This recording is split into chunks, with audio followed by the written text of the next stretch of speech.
What the fuck? Not this again. Please don't. Look, it hasn't been fun in a long time, and it just goes on forever. And I just need it to end. Alan? Alan?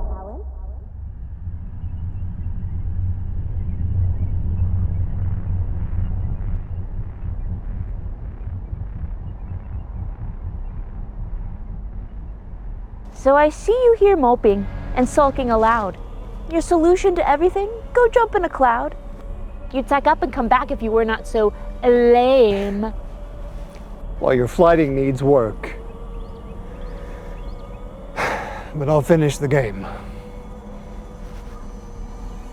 Actually, it took us like an hour to climb up here. I'm just gonna jump anyways, okay? I'll see you later. Don't touch the thermostat. Bye! Jesus Christ.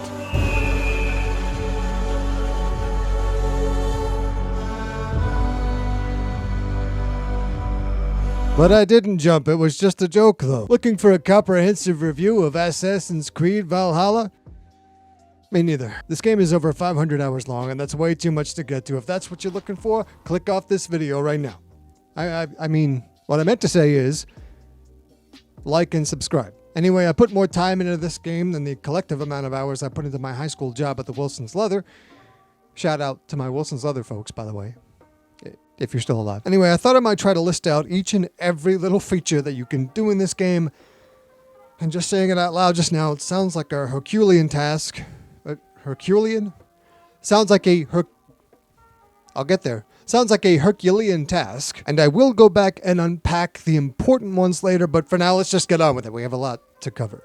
This game is absolutely stuffed with several main quest lines, side quests, main side quests, side main quests, quests you find randomly in town, quests you find randomly out of town, town building, party creation, world events, contracts, mini-games you play for money, mini-games you play for nothing, raiding, sneaking, reading, fishing, puzzling, fever dreams that take place on a completely different astral plane, mini-games that take place in a cave inside a fever dream on a completely different astral plane, raiding, which is a different kind of raiding from what I said before, dialogue decisions, romance options, collectathons, treasure hunting, regular hunting, and rap battles. Oh, you think you can scare me? I'm tougher than you. Test your might against mine, and we'll see how you do. But wait, before we go on, allow me to take a moment to unpack that first one, because it's the big one, right? The main quest line. It boasts the most compelling elements, which is probably the deciding factor to why you love this game. Or why you hate this game. We don't give out opinions here at Mostly Odie, I just report the news.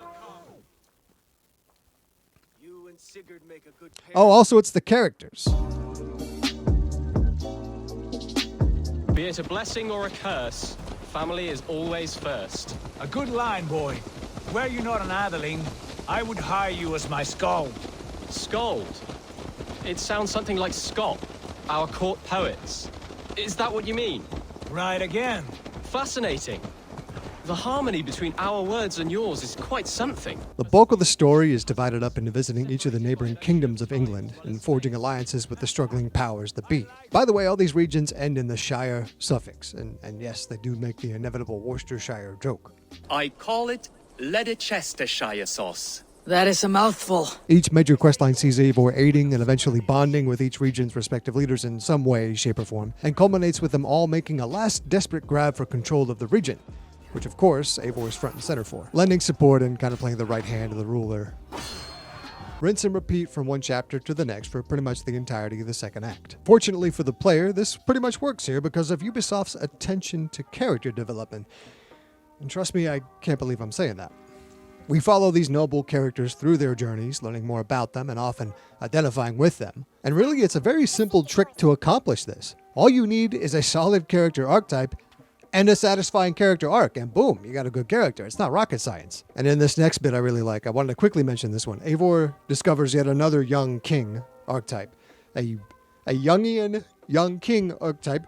A young Kingian archetype. There it is. Hey, look at us. Hey, we got Jokes Live at 5 here. He's tasked with forging an alliance with savages, and he struggles to maintain their respect, though by the end of it he screws his courage to the post and shows he's literally willing to put his life on the line for what he believes in. Insecure in his ability to lead and inspire others, Eivor admonishes him to bolster his courage by flighting. basically using rhyme and rhythm to bite back at others and therefore earn their respect. I've sailed squalls and north winds. You, not even a breeze. But the winds that you sail blow between both your knees. Blow between both your... Oh, you mean farting? It's not only a touching story and character moment, but a powerful example of how an established mechanic can directly relate to the plot. And a truly transcendent game can and should be a marriage of both. That's all I'm saying. Oswald of Elmenham, first of his name, the rightful king of East Anglia, with his lady Valdis, soul, fist, and beauty of this land. Oh yeah, big fucking deal, Al. The game has characters. I'm glad they didn't forget. What else you got?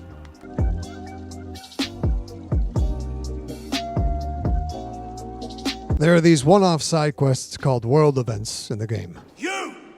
How dare you! Crolan's throne belongs only to the one true king of Briars. This throne of muck and manure? I suppose that makes you the Lord of Shitsby. What I had first thought of as kind of extra content dumps that they couldn't figure out how to fit into the main game anywhere, which may still be the case, they're actually and frequently the most heartfelt pieces of character work to be found and contribute to Valhalla's emotional core. Take a look at the Last Leaves of Fall event. Hold tight.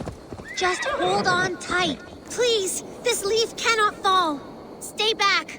Do not touch this tree. You encounter a young girl guarding a tree with one leaf still clinging to it. She's warding off strangers not to touch the tree, lest the leaf fall off. Her father left, presumably for battle in a faraway town, and promised her he'd be back before the last leaf of this tree fell. And she still holds on to hope that he'll return. And this encounter is about 8 lines of dialogue all in all, and it's just, emotionally, it just cuts deep. You're not ready for it when you encounter it just randomly out in the world. In fact, I had no idea what to tell this girl when she asked me, I wish he stayed. Just one more season. He was so sure the fields wouldn't yield, but we could have tried.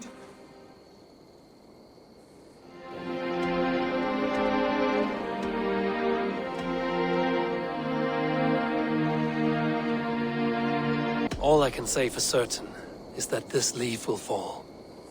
You should hope for the best, but prepare for the worst.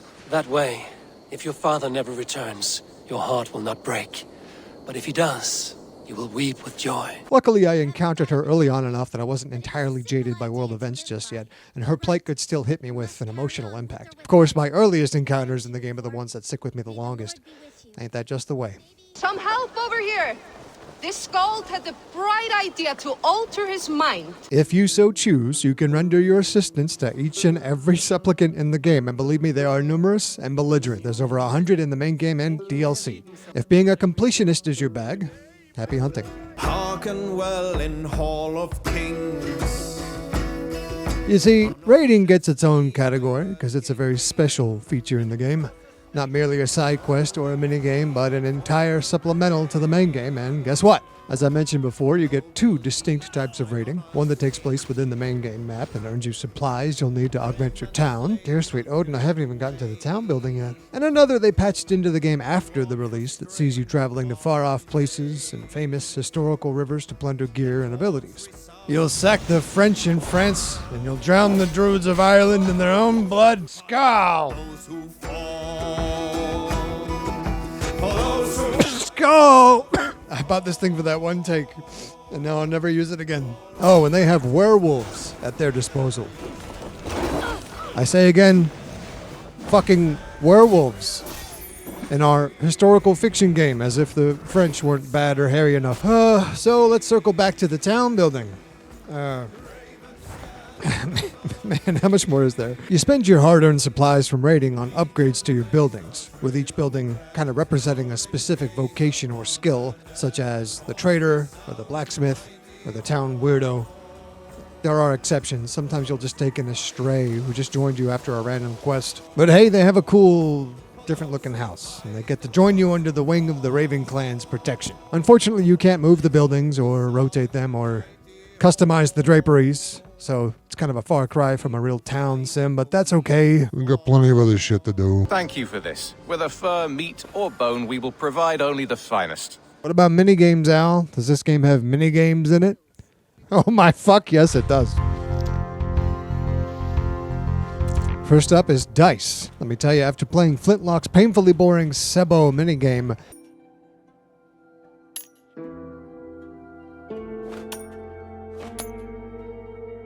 this is a breath of fresh ass. It's only relevant once or twice in the main plot, but fun enough to keep you coming back on your own. It functions sort of like Magic the Gathering, except that you roll dice to determine what units you'll have available to use against your opponent. One of my favorite freak occurrences is when the physics-based dice roll keeps rolling out of the bowl, or like into an awkward spot and it won't land, and the game will just keep trying over and over to get a proper dice roll.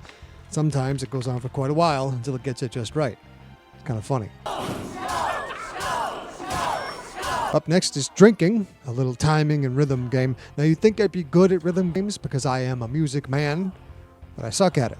I can't even spell the word rhythm, apparently. Or apparently. Moving on. Oh wait, I get to use my little drinking horn again. Wait, Skal! Skal. Okay, now moving on. I'm on a Skal too much. To whatever the hell this is. I don't know, you play as Layla and you're climbing up these platforms and everything's blue. It's encrypted, but nothing I can't handle. I have it. Sending it over. Paradoxically, it explains so much and nothing at all. Next up, these stupid standing stone puzzles that you hate so much, but you do them anyway because you paid for this. And finally, flighting, everyone's favorite minigame where you can make some extra cash by challenging these experts of expression to a rap battle. I have slain giants and monsters. I am endlessly brave. I am adored by the masses from warrior to slave. You are the worst of the Aesir, a coddled old clod. You said ass. I'm as wise as an owl. You're a fool of a god. Choose the best comeback at least 2 out of 3 times, and you win. Only trouble here is finding these jerks. It'll have you scouring every town on the map. Ooh, which naturally leads me to collectibles. Would you look at that segue? Collecting things, aka... Please make it stop. This is where you will sink 50 hours of your 200-plus hour playthrough. Make a beeline for the new equipment and abilities, the large yellow dots, but avoid wasting your time on the lesser sallables, the little yellow dots. Information! I have it. Do you need it? You can even pay this opportunistic jerk 30 silver to tell you where the yellow dots are on your map. Even though they're already marked on your map, what am I paying you for, sir? Get out of here! Good news is, you don't need him. Fuck that guy. By now you may be asking yourself, but Al, is there any absolute horseshit in the game? I'm so glad you asked.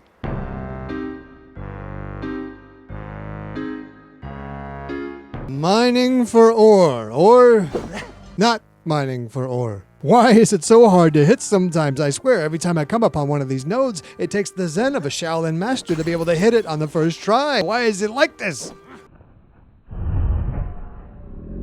Wow, that hurt. The air. Fishing.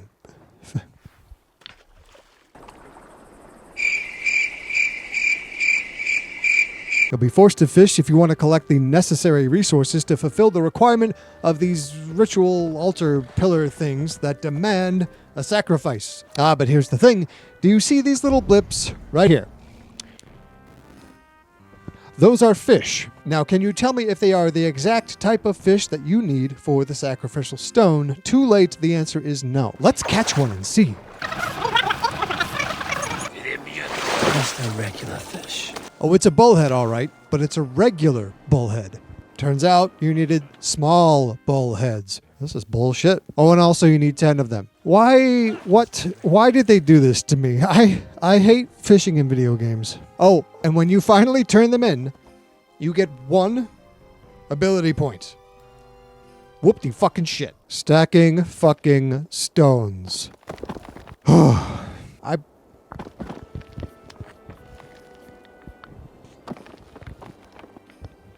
Bugs. As well as a complete CTD in almost every play session, I encountered numerous and recreatable bugs, including this one right here when I get stuck in the ground when attempting to slide my way down a mountain while on horseback. Try it out for yourself, it's actually fairly reliable. You dare intrude? You will be skinned like the others! Super secret, ball-crushingly tough, optional boss fights. Oh, that was a fucking fight. A hair-pulling, gut-wrenching, hands-in-the-air victory fight. Something between a Souls fight and the Valkyries from God of War, right? And while you're thinking, but hey, dickhead, I thought you loved challenging boss fights. What's this doing in the horseshit section? Well, you're absolutely right. That's a mistake on my part. Let's get that changed. Okay, let's see. What else is there? We got to wrap this up. There's getting high on mushrooms. There's betraying your brother and sleeping with his wife. Oh, there's that other lady that you boned that I don't remember her name, but she's over by the hunter's cabin. You were the first on my list, Eivor. Oh, and finally, contracts. Always nice to see a friendly face. So if you see any about, send them my way. In my mind, this is kind of endgame content, or as close as you're going to get to it in a game like this. It features endlessly repeatable kill quests you do in order to get magic, glowing, ugly, hideous armor and gear and weapons, and flaming horses, and crazy cosmetics to glue to your character, and the list of items refreshes at the top of every week, Sundays, if I recall. And you can festoon yourself on all this flashy, glowing crap if you so choose. And maybe there's something good buried in here, but I only ever bought one piece of gear that really caught my eye, so your mileage may vary. Have you got our loyalty rune? For next time. All right. Am I missing anything? Oh my god. Yes, okay. Assassinations. Say you have any assassinating in that assassination game? Oh boy. Oh boy, do we. You've got so much assassinating to do, it's not even funny. Like this video. You're given your standard assassination tree.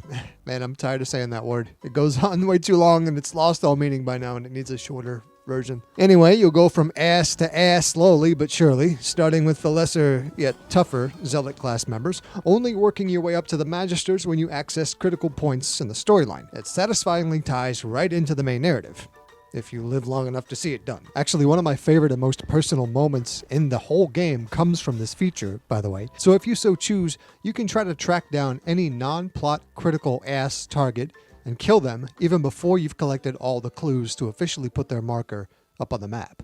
So, I tried this. One small clue I had led me in the direction of the town of Grantabridge, located here in Grantabridgeshire. Turns out one of the dinguses you have to hunt down actually likes to come to Grantabridge and tour the market. He likes to play his instrument on the town square, presumably, and he has short brown hair. Also, you can kind of make out his features from the darkened silhouette you see before you unlock him. So, I staked out the town. I found the marketplace, only to be a short walk from his little performing platform. Yeah, I think they call those stages. Then, I waited.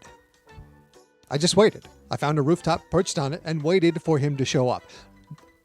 I hate waiting in video games. I hate when that is the function of a mechanic or feature, is to sit there idly doing nothing. But here, I loved it. It was fun waiting. A game actually did it. They designed a mechanic that actually made waiting fun and didn't force me to do it. And that's probably why I enjoyed it so much. I was there of my own volition and choices and brain think making. So yeah, I couldn't just give up and leave until the deed was done.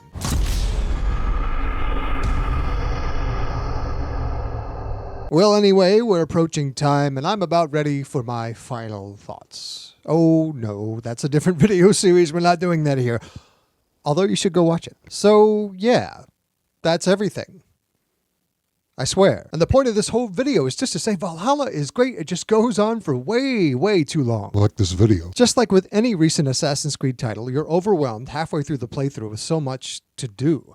Every single gameplay element I mentioned before, Ubisoft doubled down and stuffed them in every corner and pocket of the game. The world events I praised and said gave life to the world and the NPCs in it, forget about it. Once you've done 80, you just pass by them, making them trivial. The cries are coming from inside that cave. Oh, Lisa, you silly, silly girl. If these encounters were less frequent, I might still be excited to come across one now and again in a 200-hour playthrough, but less is more. There are 16 territories worth of story to explore, but the game will wear you down by about the 8th one, demanding that you stay for the whole formulaic experience before moving on to the next one. Rinse and repeat till you want to scrape your eyes out with an ice cream scoop. Or turn the game off, whichever comes first. After 100 hours, it starts to feel less like a game and more like a chore. Or maybe that once-a-year phone call to your mother. But hey, that's 100 hours of good gaming, right? Am I insane to complain about that? Yeah, that sounds about right. I'll cap this video off by giving it a solid recommendation. Get yourself a drink, get yourself a snack, make yourself very comfortable. First thing you're going to see is that title screen that I didn't even talk about the main theme yet. And the music. We got to talk about that shit. On ocean steed, my words gain wings. Odin's mead I forth will bring. For noble deeds thine honor sing. I mean, there's not much more that I can say besides when it's used right, it's breathtaking. The music does 60% of the heavy lifting to take this from a standard Assassin's Creed game to just a great game. For those who fight, for those who fall. So in summation, buy that shit. Don't try to do everything. May horns resound the mighty hall. Can you believe it? I didn't even touch the DLC yet. I'm such a hack!